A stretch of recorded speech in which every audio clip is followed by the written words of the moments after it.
What's up guys, it's Tusk here, and today I'm going to quickly go through a method on how to seduce all the separate kings with all these different tiles and have as many kids as possible by using the advantage of being a woman in the game. So we're just going to quickly take the beautiful trait.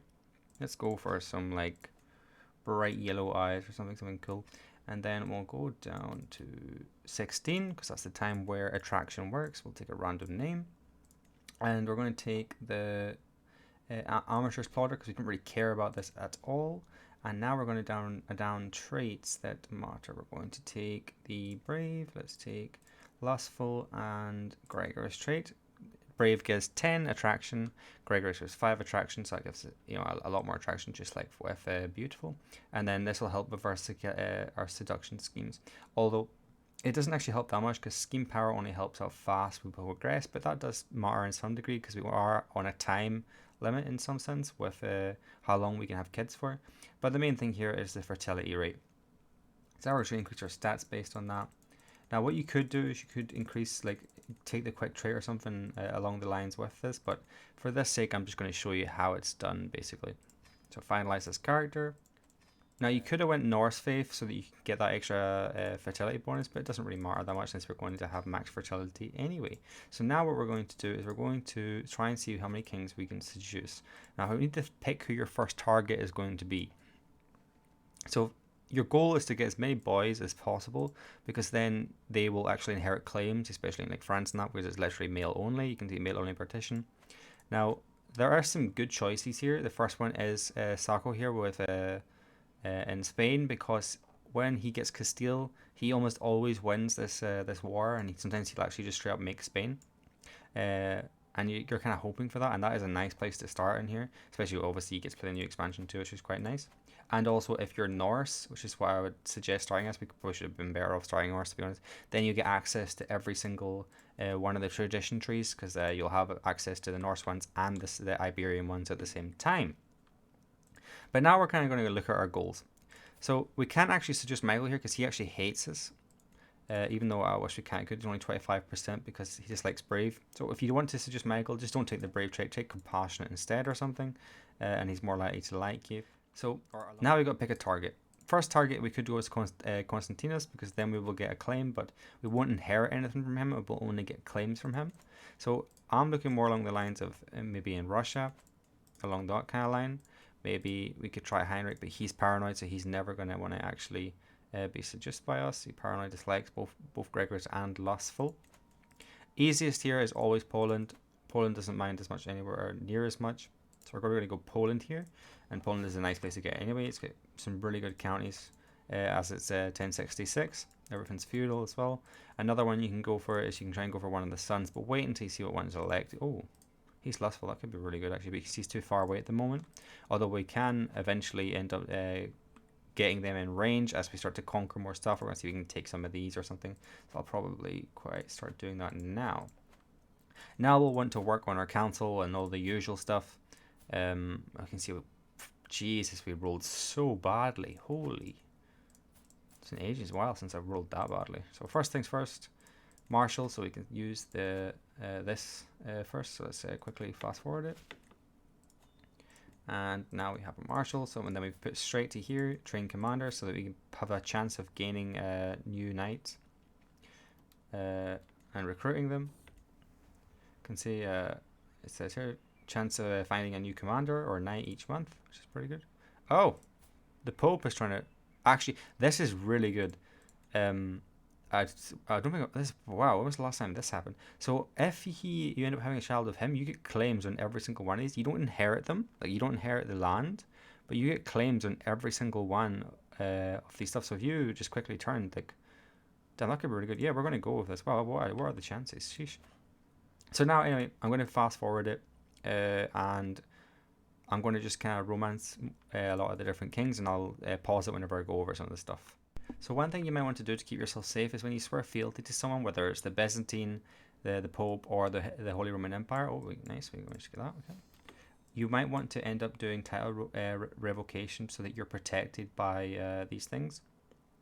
That basically means that he can't just straight up can't revoke your titles. So it's actually pretty neat, and we don't really care about levies anyway, since the only thing we really care about is gold at this point in the game.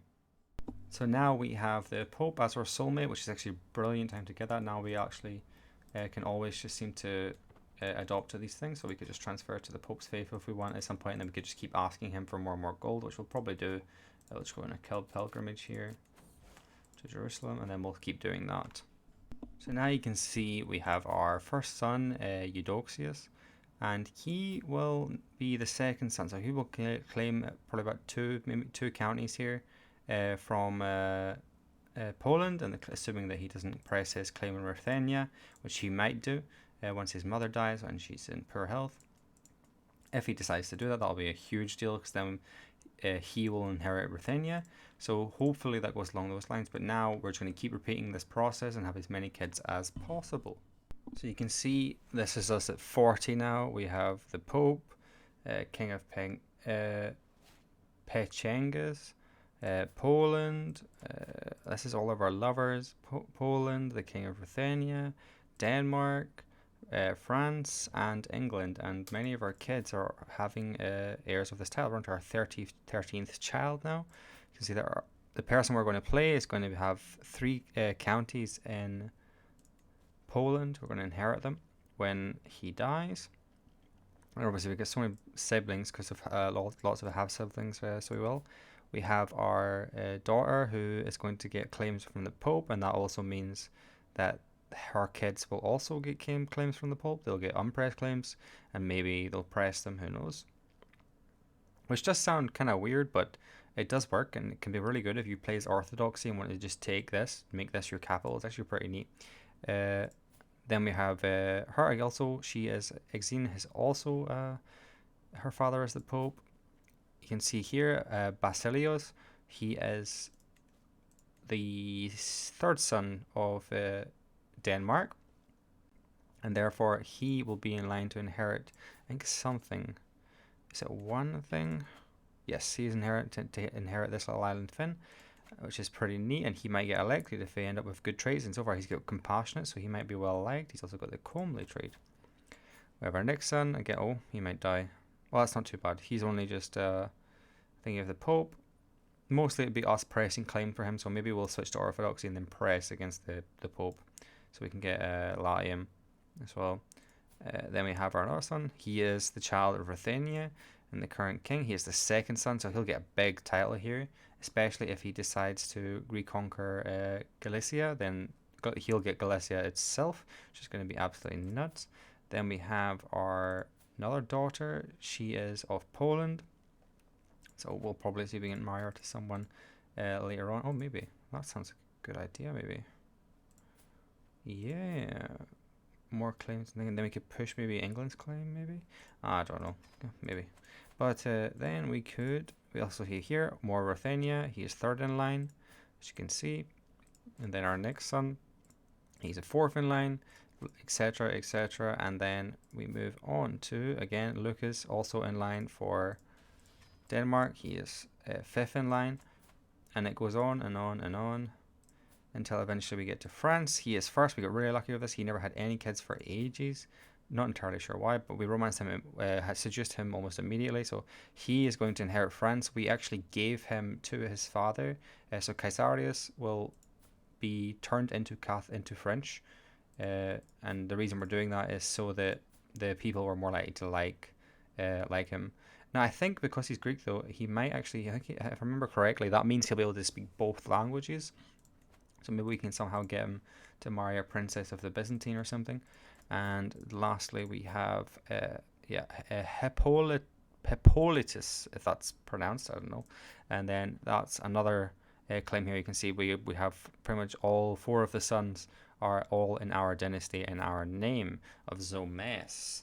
So, and then we have one more on the way, which will be pretty good once it's settled. So I'll play a little bit more until we're 46, once we're infertile, and then I'll go over what to do after that. So this is us now ended. We're 60 years old basically, and you can see a bunch of our sons have titles. Obviously our main heir has title. She's married to a duke. Like, we're getting a bunch of extra renown. We're at 2.5 renown. You can see she's also married out to someone with a high thing. We could even press his claim on Georgia if we end up with enough troops, although we don't quite yet. We can end up with some alliances maybe once we end up inheriting him. in playing as him. We can, because he'll have some allies with Poland and that. Uh, but there's so much we can end up doing with this. One of our sons is going to end up as King of France, and we can see a bunch of us end up with his bishops, which is good and bad. They're not going to have any. Well, he's fine. He's just got a county in Denmark, so hopefully he ends up having a bunch of children, and then maybe they'll get elected with the unpressed claim of Denmark.